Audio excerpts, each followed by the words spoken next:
So hello everyone, this is Amrita corner. I hope आप सबकी exam आज S B I P O mains में अच्छा हुआ है। आई मीन जैसा पेपर आया था उसके अकॉर्डिंग ठीक ठाक हुआ है, बट हाँ पेपर बहुत टफ था। लास्ट ईयर मैंने एस बी आई पी ओ नहीं भरा था फॉर्म, ठीक है, बट इस बार मैंने फ़र्स्ट टाइम दिया है। बट जितना एग्ज़ाम मैंने इससे पहले ही दिया, R R B I B P S, सबसे पेपर अगर टफ़ लगते हैं तो ये पेपर था। एंड टफ़ मतलब बहुत ज़्यादा ही टफ़ था, ठीक है। मतलब ऐसा था कि लग रहा था कि यार ये बस थी, मतलब 3.5 आवर बस एक मेंटल टॉर्चर है इस तरह की। मतलब एक तो जॉब के बाद इतना मेंटल प्रेशर देंगे, ऊपर से मेंस एग्ज़ाम में भी इतना ज़्यादा टॉर्चर, ठीक है। हाँ होते हैं टफ़, इधर रीजनिंग और टफ इंग्लिश और क्वांट टफ होते हैं। बट जो पेपर था ना आज के, उसमें रीजनिंग और क्वांट बहुत इक्वली टफ था, ठीक है। तो मेरा जो अटेम्प्ट हुआ है वो रीजनिंग में बहुत कम हुआ है, मैं बता देती हूँ। मैंने पहले रीजनिंग में, एक तो आज मेरा एग्ज़ाम 10 मिनट बाद स्टार्ट हुआ था, क्योंकि मेरा ना जो सिस्टम था वो, उसमें जो अटेंडेंस करते हैं उसका सिस्टम था, ठीक है। मतलब वो कर रहे थे, और जब एग्ज़ाम स्टार्ट हुआ था सबका तब मेरे को वो सिस्टम दे तो दिया था। बट जब मैंने किया था तब उसमें शायद कुछ टाइम डाउट ऐसा कुछ हो गया था, तो सिस्टम लॉक हो गए थे। वैसे मेरा टाइम तो पूरा ही मिला था, बट हाँ 10 मिनट बाद स्टार्ट हुआ था, उसके लिए मेरे को कोई प्रॉब्लम नहीं हुआ। बट थोड़ा सा मतलब मुझे टेंशन हो रहा था, बट ठीक है, उसके लिए कोई मैं उसको ब्लेम नहीं करना चाहती हूँ। हाँ, तो पहले मैंने रीजनिंग में जाके बहुत ढूंढ ढूंढ के 1 मार्क्स की एक क्वेश्चन मिला है जो मैंने किया था, जो 8 फ्लोर की था, ऐसा वो किया, वो हुआ बस। उसके बाद पूरे पेपर में एक भी मिसलेनियस क्वेश्चन नहीं था, बस ये जो भी पजल मैं बनाते जा रही थी।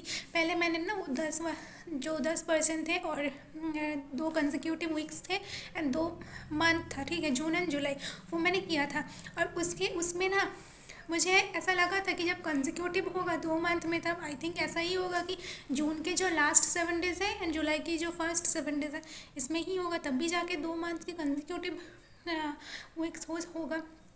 तो फिर भी बट नहीं हुआ था, ठीक है। वो पजल टाइम वेस्ट हुआ। उसके बाद मैंने सोचा था कि चलो नहीं हुआ तो जाके एक बार इनपुट आउटपुट करते हैं, वो अगर हो जाते हैं थोड़ा टाइम देके तो भी ठीक है। वो भी नहीं हुआ, क्या अजीब सा पैटर्न, पता नहीं क्या, थॉट की THOUGHT, इसको क्या थोड़ा सा 4 वर्ड्स लिखे, THUG करके, THOOU करके कुछ वर्ड्स दे दिया था। मुझे समझ नहीं आया था कि कैसे बनाया। इवन नंबर का भी डिकोड नहीं हुआ कि किस तरह से किया, ठीक है, वो भी नहीं हुआ, ट्राई किया था। उसके बाद मैंने जितने सारे पजल्स उठाया था, इतना बेकार बेकार पजल्स क्या बताऊँगी। उसके बाद मुझे लगा था कि वो जो डेजिग्नेशन बेस्ड था ना, 12 डेजिग्नेशन एंड 20%, 20% था शायद। हाँ, और हर एक एक डेजिग्नेशन में इधर इधर 3 और हाँ मतलब मैक्सिमम 3 तो रहेगा ही, ऐसा ही कुछ था जो भी था, ठीक है। ये जो था ये भी नहीं हुआ था, ये इतना टफ था क्या बताऊँगी, इसमें तो हुआ ही नहीं, बल्कि इसमें मैंने बहुत टाइम वेस्ट किया था। मैं सोचा था कि डेजिग्नेशन होगा चाहे कुछ भी हो ईजी होगा, ठीक है, बट नहीं हुआ था, ठीक है, वो भी नहीं हुआ। देन बाद में मैंने देखा कि मेरे कुछ तो करना पड़ेगा, ये 1 मार्क्स बने थे बस, ठीक है। उसके बाद मैंने वो जो इटली वेनिस करके जो था ना, जो एक सॉरी जो इटाली एंड स्पेन 2 कंट्री था, 2 कंट्री में 2 अलग अलग सिटी दे दिया था। बार्सिलोना, स्पेन में बार्सिलोना था, और कुछ था भी मुझे याद नहीं आ रहा, ठीक है। ये इस तरह से दे दिया था, तो यही मैंने बनाया था एक पजल, जिसने इसीलिए मेरा रीजनिंग में बस 4 अटेम्प्ट हुए हैं, ठीक है, 4 क्वेश्चन।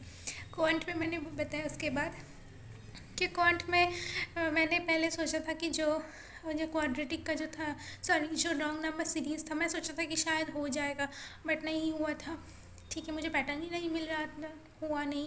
देन वो भी मैंने ट्राई किया, उसके छोड़ दिया, हुआ नहीं।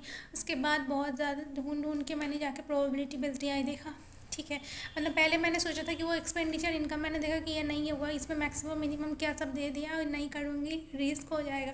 देन मैं जाके प्रोबेबिलिटी बेस्ड आई देखा, उसमें 3 क्वेश्चन था, वो किया। इस एक एक में होगा, आई थिंक एक में कुछ नान ऑप्शन होगा, नान इज़ करेक्ट या नान इज़ फॉल्स, ऐसा कुछ था। एक में होगा 5 डिफरेंस, और एक में शायद होगा A and C और कुछ ऐसा था, ठीक है, जिसमें ट्रू बोला था, मुझे याद नहीं आ रहा, ठीक है, बट ठीक है, जो भी है वो ईजी था, ठीक है। प्रोबेबिलिटी का ये किया, और एक एरिथमेटिक और 2 एरिथमेटिक का क्वेश्चन किया। एक मैंने एज का किया है, जो एज का था वो ना ईजी था, 25 के मल्टीपल में अगर जाते हैं, 25 के मल्टीपल में, और उसमें अगर कंसेक्यूटिव आते हैं तो एक ही होगा कि 75 उसके ऊपर जो एज होगा वो 74 के जो उसके ऊपर जो, सॉरी कॉन्जिक्यूटिव बोले, कॉम्पोजिट नंबर 74 के ऊपर जो कॉन्जिक्यूटिव नंबर वो 72 एंड देन 70, ठीक है। और बोल दिया था कि 72 जो सेकेंड जूनियर है, अगर उसका 8 साल पहले जो एज था मतलब 64, वो 2 का मल्टीपल होगा, कुछ 2 का मल्टीपल, ठीक है। और जो 2 to the power x मतलब 2 to the power 6 होगा, ठीक है। 2 to the power 6 equal to 64, तो x का वैल्यू 64, इसमें बोल दिया था कि किसी का एज पूछा था, ठीक है। इस तरह से बस यही, और क्या था, हाँ बस ये, और एक बोटन स्ट्रीम का क्वेश्चन था। बोटन स्ट्रीम में भी इजी था, बोटन स्ट्रीम का जो वो बहुत ही, हाँ वो इजी था। मुझे एक ही क्वेश्चन लगा था बोटन स्ट्रीम का, जो एक प्रीलिम्स लेवल कह सकते हो, मतलब SBI PO प्रीलिम्स लेवल की, हाँ ठीक है, थोड़ा बहुत वेरिएबल होती है भी, बट बहुत इजी था वो ही एक क्वेश्चन, ठीक है। बाकी इतना ही किया मैंने, 5 क्वेश्चन या 4 क्वेश्चन समझ सकते हो। अब इसमें टेंशन करने की कोई बात नहीं है। मोस्टली मैंने अभी मतलब सभी का कमेंट्स में देख रही थी, मतलब जैसा अनिल अग्रवाल सर, ये सब सर की चैनल में, तो देख रहे थे सबका ही ऐसे ही अटेम्प्ट हुआ है। प्लस मेरा भी बहुत सारे फ्रेंड्स हैं, उनको भी पूछा था, तो सबका ऐसा ही अटेम्प्ट है, ठीक है।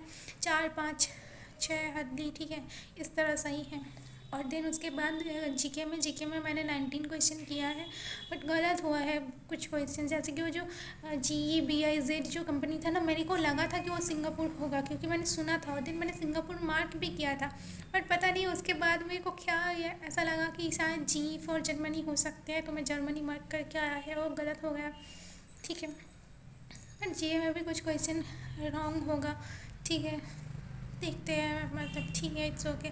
और इंग्लिश में मैंने 20 क्वेश्चन किया है, क्योंकि 20 क्वेश्चन के बिना मुझे और कुछ क्वेश्चन आते नहीं थे ठीक से, तो मैंने किया नहीं, सच बता रही हूँ, मेरे को इससे ज़्यादा नहीं होते थे, अगर मैं कर सकती थी, बट क्या यार, मतलब क्या ही करूँ, बहुत मतलब कन्फ्यूजिंग सा सब कुछ, ठीक है।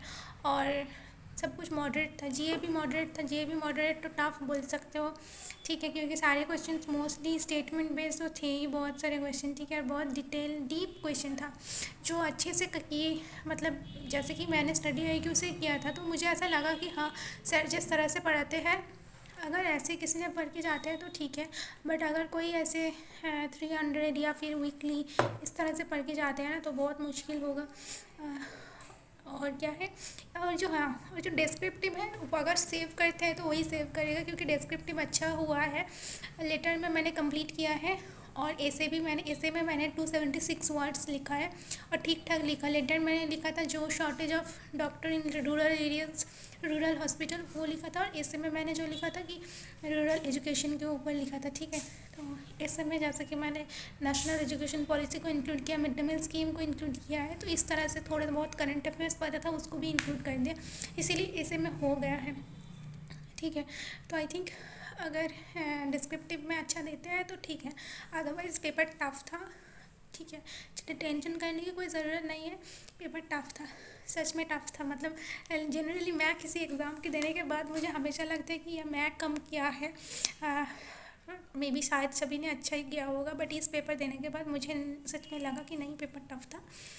और आसपास जितने सारे लोगों को पूछा है, मतलब सभी ने मोरलेस अच्छा ही स्टूडेंट है, ऐसा नहीं, क्योंकि जो स्टूडेंट मेरे पास एक स्टूडेंट था, वो भी RRB PO इंटरव्यू दे के आया है, IBPS PO मेंस दिया है, IBPS क्लर्क भी दिया है, सब कुछ दिया है, तो वो भी तो अच्छा ही स्टूडेंट होगा ना।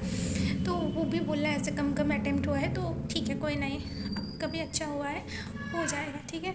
अच्छे से पढ़ाई करते रहो, एंड बस नहीं, अगर आपको कुछ हेल्प चाहिए तो मेरे टेलीग्राम चैनल पे जुड़ सकते हो, मैं उसका लिंक दे दिया है, ठीक है। टाटा।